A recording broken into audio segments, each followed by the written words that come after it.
In a quiet town, there lived a young man named Alex. He was known for his kind heart and diligence, but Alex carried a secret burden. He often found himself lost in thoughts about Mia, a beautiful girl he frequently saw in the town's market.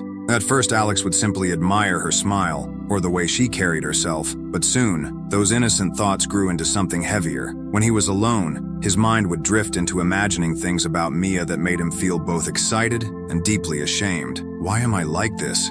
Alex whispered to himself one night, frustrated. He knew these thoughts weren't fair to Mia, someone he barely knew. Worse, they were pulling him away from the things he cared about: his work, his dreams, his own peace of mind. Desperate for guidance, Alex decided to visit Mr. Bennett, an older man who lived on the edge of town.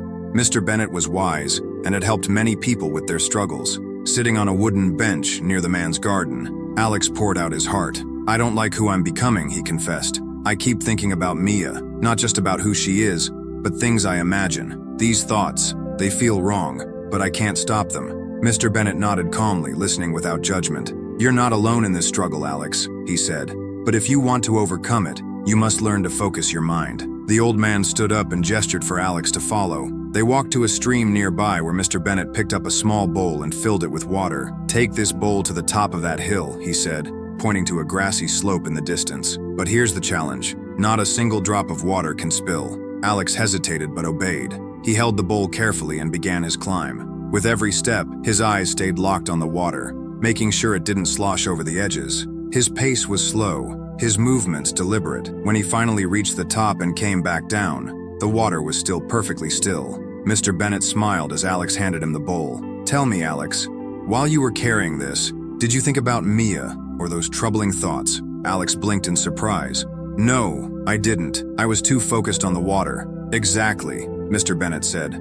"Your mind can only focus on one thing at a time. When you give it something meaningful to hold, there's no space for distractions. Lust thrives in an idle mind, Alex, but when you fill your thoughts with purpose, it loses its grip." Alex frowned, thinking, "So, what do I do when those thoughts come back?" "First, don't fight them with anger or shame," the old man advised. "Accept them as part of being human, but then redirect them. Think about the life you want to build, the person you want to become. Channel that energy into something bigger than fleeting desires."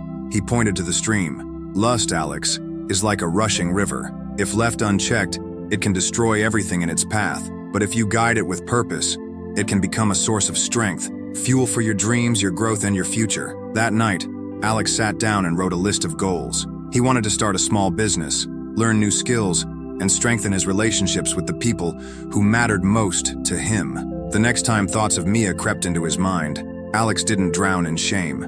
Instead, he reminded himself of the bowl of water and focused on his goals. Day by day, the fire of his lust no longer consumed him. It became a force that drove him forward. And as Alex grew, so did his respect for Mia, not as an object of his desires, but as a person with her own dreams and life. He learned not only to master his thoughts, but to see others with true clarity and kindness.